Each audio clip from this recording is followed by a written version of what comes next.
मनोरंजनाचा कार्यक्रम ठेवण्याचं फार कारण दिसत नाही, कारण आपलं मनोरंजन करण्याची जबाबदारी या सरकारने घेतलेली आहे।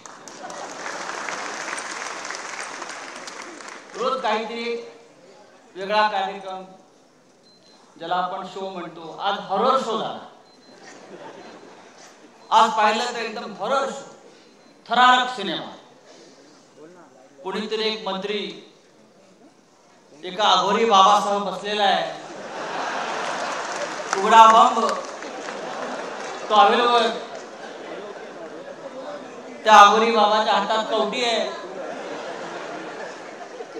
आणि बहुतेक त्याच्या खुर्चीखाली रेड्याचं शिंग असावं असं मला वाटतं। आणि बराच वेळ ती अघोरी विद्येचा कार्यक्रम सुरू होता। मला वाटलं एकेकाळी आमच्या कॉलेज जीवनामध्ये एक रामसे ब्रदर्स होते, रामसे ब्रदर्स, ते असे हॉरर सिनेमे काढायचे आणि आम्हाला भीतीच वाटत नव्हती। तास सकाळी हॉरर सिनेमा पाहायचा। या हॉरर सिनेमाचे कलाकार, निर्माते, दिग्दर्शक, त्यांचा सुद्धा आज एक कार्यक्रम कुठेतरी सुरू आहे, हॉरर कार्यक्रम डोम मध्ये। या महाराष्ट्रामध्ये इतके आता कार्यक्रम होत आहेत मनोरंजनाचे, तर उद्धव साहेबांनी ठरवलं की आपल्याला अशा कार्यक्रमाची गरज नाही, आपण थेट विचार देऊया।